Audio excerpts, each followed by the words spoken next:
যদি বিএনপি এতখানি দুর্বল হয় যে বিএনপি চাওয়া সত্ত্বেও এগুলি বন্ধ করতে পারতেছে না, তাহলে আমারই কথা আপনি লিখে রাখেন, বিএনপি তাহলে ইলেকশনও পাস করবে না। I have raise my case. আমার প্রশ্ন হচ্ছে আপনি বিএনপি কিন্তু আমি কেমনে বুঝবো? দুদিন পরে ফজলুর রহমানের মতো, ফজলুর রহমান সাহেবের কি বিএনপি ছিল? দুদিন আগে পরে তো দেখবো যে ওরা বাদ দিয়ে দিছে। আপনি বাদ দিয়ে দিলেই তো আপনি বিএনপি না। আমি তো তারেক রহমান সাহেব আর খালেদা জিয়া ছাড়া কাউরি বিএনপি মনে করি না। ওই দুজন হলো বিএনপি, আপনার ইন্ডিভিজুয়াল। জনাব মাহফুজ আলমের সব কথার সাথে একমত পোষণ না করলেও আমি এই বিষয়টার সাথে কিছুটা একমত যে প্রশাসনের বেশিরভাগ জায়গায় বিএনপির লোকে আসলে বসে আছে এবং বিএনপি আসলে বাংলাদেশের যা কিছু হইতেছে বা হইতেছে না এইটার ক্ষেত্রে আসলে নেতৃত্ব দিচ্ছে। বিএনপি বলে দিছে যে আমাদের ইন্টারেস্ট ছাড়া কোনো একটা জেলা শহরের কোনো একটা মানুষ ইন্টারেস্ট প্রোটেক্ট করার দরকার নাই। একটু যদি মন্তব্য করতেন। খালেদ ভাই, একদমই ভুল, একদমই ভুল। দেখুন, একটা সরকার যদি বিএনপির উপর নির্ভর করে সফল বা ব্যর্থ হয়, তাহলে আপনি ধরে নেন ওটা একটা অষ্টডিম্ব মার্কা সরকার এবং ওই সরকারের কান ধরে এখনই চলে যাওয়া উচিত। কারণ যেই সরকার নিজেরা সরকারে থাকবে কিন্তু তাদের সাফল্য বা ব্যর্থতা নির্ভর করবে তৃতীয় কোনো পক্ষের উপর, তাহলে ওই সরকারের উচিত ওই তৃতীয় পক্ষকে পায়ে ধরে এনে ক্ষমতা বুঝিয়ে দিয়ে বা দায়িত্ব তাই করবে তো। এই সরকার তো বিএনপি কে তৃতীয় পক্ষ ভাবে না, বিএনপি কে। খালেদ ভাই, তাহলে আর এত জল ঘোলার দরকার তো নাই, তাহলে আরো আগে করে ফেলতে পারতো। এক। দুই হলো, দেখুন, ধরুন আমি একটা উদাহরণ দিই। গত 14 মাসে 400-র কাছাকাছি মাজার ভাঙা হয়েছে। একটাতেও আমি দায়িত্ব নিয়ে বলতেছি সরকার কোনো শক্ত পদক্ষেপ নেয়, নিন্দা জানানো ছাড়া। তো এটা কি বিএনপির দোষ? গত 14 মাস মরাল পুলিশিং হয়েছে মেয়েদের উপরে, একটা আওয়াজ এই সরকার করে না, এটা কি বিএনপির দোষ?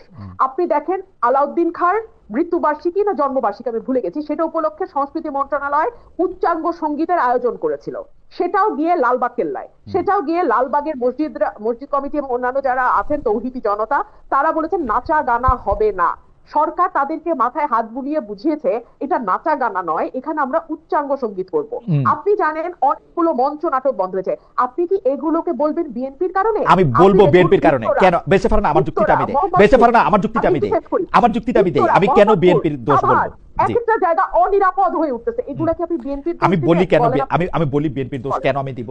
আপনি মাজার ভাঙা থেকে শুরু করে সাংস্কৃতিক অনুষ্ঠান, উচ্চাঙ্গ সঙ্গীত বন্ধ হওয়া, বিভিন্ন জায়গায় বিভিন্ন মব কালচার হওয়ার ক্ষেত্রে আমি বিএনপির দোষ এই কারণে বলবো, বিএনপি বাংলাদেশের নারীদের উপর নারীদের বিরুদ্ধে মরাল পুলিশিং এর ক্ষেত্রে বিএনপির দায়টা আমি কোথায় দেখি? আমি দেখি যে বিএনপি বাংলাদেশের সবচেয়ে বড় রাজনৈতিক দল এবং আওয়ামী লীগ যেখানে রাজনীতি নিষিদ্ধ আছে সেখানে আমি বলতে চাই যে বিএনপির সাথে দ্বিতীয় যে রাজনৈতিক দলটা প্রতিদ্বন্দ্বিতা আছে তারা আছে হচ্ছে অনেক পিছনে। তো জনগণের জনমানস এবং এই যে পাবলিক ওপিনিয়ন তৈরি করার ক্ষেত্রে বিএনপির একটা বড় ভূমিকা আছে এবং যা কিছু আমরা আজকে দেখতে পাই সেইটা আজকে মরাল পুলিশিং হোক, নারীদের প্রতি আক্রমণ হোক, উচ্চাঙ্গ সঙ্গীত বন্ধ করা হোক, আমি মনে করি যে এটা বিএনপির একটা প্রচ্ছন্ন ছায় সেটার মধ্যে থাকতেই হবে, আদারওয়াইজ এটা করা সম্ভব না। যদি বিএনপি এতখানি দুর্বল হয় যে বিএনপি চাওয়া সত্ত্বেও এগুলি বন্ধ করতে পারতেছে না, তাহলে আমারই কথা আপনি লিখে রাখেন, বিএনপি তাহলে ইলেকশনও পাস করবে না। I have raise my case. Khaled ভাই, এটা হচ্ছে গায়ের জোরে। হ্যাঁ, যখন আমাদের কোনো মামলা দুর্বল থাকে আমরা তখন গলার স্বরটা চেষ্টা করি উঁচুতে উঠিয়ে দিতে, সো দ্যাট আমরা গায়ের জোরে একটা কেস প্রুভ করে ফেলতে পারি। লয়াররা এটা করে অনেক সময়। আপনার কথা আমার কাছে সেরকম মনে হয়েছে। আচ্ছা, আপনি বলেন, পুলিশ প্রশাসন থেকে শুরু করে যারা দায়িত্ব পালনরত অবস্থায় আছে তারা এই সরকারের অধীনে কাজ করে, তাদের বেতন ভাতা সবকিছু আসে এই সরকারের কাছ থেকে। এক। দুই হচ্ছে, তারা যদি দায়িত্বে অবহেলা করে কিংবা তারা কোনো অন্য দলের ইশারায় দায়িত্ব পালন থেকে বিরত থাকে, তখন তাদের বিরুদ্ধে শাস্তিমূলক ব্যবস্থা নেওয়ার এখতিয়ার কেবলমাত্র এই সরকার রাখে। এবং এই সব কাজ করার জন্য আমরা 5.5 থেকে 6 লাখ কোটি টাকা দিয়ে একটা সরকার পুষতেছি। হ্যাঁ, একটা মোটা সোটা সরকার আমরা পুষি। এই যে তারা এক একবার বিদেশে যায় লট বহর নিয়ে, তার পিছনে রাষ্ট্রের কোটি কোটি কোটি টাকা খরচ হয়, সেগুলা কিন্তু তাদের এই দায়িত্বগুলা যাতে তারা সুষ্ঠুভাবে পালন করতে পারে সেইটার কারণেই তাদেরকে ওই জায়গায় বসানো হয়েছে, যেটা সুযোগ সুবিধা ভোগ করে তারা বিদেশে ট্রিটমেন্ট নেয়, বিদেশে ঘুরতে যায়, বিদেশে লট বহর নিয়ে জাতিসংঘে গিয়ে উঠে, ইত্যাদি ইত্যাদি ইত্যাদি।